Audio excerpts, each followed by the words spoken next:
Oke, di video kali ini saya akan ngejelasin tentang prosedur analitis. Jadi prosedur analitis itu merupakan bagian yang penting dari proses audit. Jadi kalau sebagai auditor, kita nggak bisa langsung dapat laporan keuangan, kemudian oke, kita vouching, oke, kita konfirmasi, oke, kita melakukan observasi, melakukan pemeriksaan fisik dan sebagainya gitu. Jadi tahap awal dari proses audit yang baik adalah kita melakukan satu analisa atas bisnis. Bisnis, kemudian kita berusaha mencari hubungan antara kinerja bisnis dari sisi non keuangan dengan keuangan. Artinya kalau secara non keuangan, contohnya indikator-indikator seperti penjualan, misalkan penjualan dari sisi kuantitinya, kemudian dari sisi hal-hal lain ya, misalkan dari harga, dari produksi, dari jumlah barang yang dibeli. Kemudian kita membuat satu analisa, kita menghubungkan misalkan barang yang dibeli berapa, kemudian diproduksi berapa, kemudian jadinya berapa sih barang persediaannya, dan sisanya berapa, dan kita melihat penjualan yang dilakukan berapa, sehingga kita akan mencocokkan angka-angka itu, angka-angka matematik.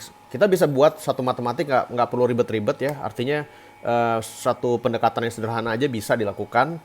Kita bisa ngitung harga, kuantitas, kalau bisa dirata-ratakan, kemudian kita bisa punya hitung-hitungan kita sendiri, kira-kira ini penjualannya sekian nih untuk produk A, untuk produk B sekian, untuk produk C sekian, kemudian harusnya total dari penjualan tiap seluruh produk itu harusnya logikanya akan sama dengan angka yang ada di laporan laba rugi.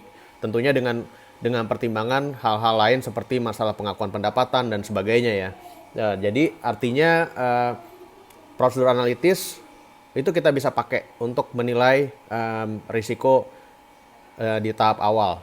Kalau misalkan dari hitung-hitungan matematik yang kita buat, analisa yang kita buat tadi, oh ternyata jauh nih, ada selisih jauh dengan angka di laporan keuangan, berarti kita mesti tinjau lagi apakah angka-angka yang mungkin kita pakai di prosedur analitis itu sudah betul, valid, asumsi dasarnya valid.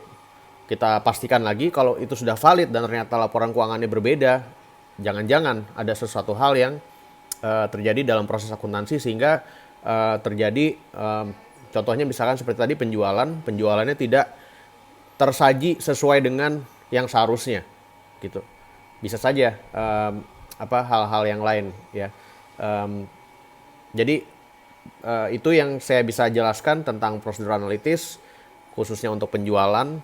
Nanti mungkin kalau ada kesempatan lagi nanti saya akan bahas untuk hal lainnya yang mungkin lebih dalam lagi. Terima kasih sudah menyaksikan.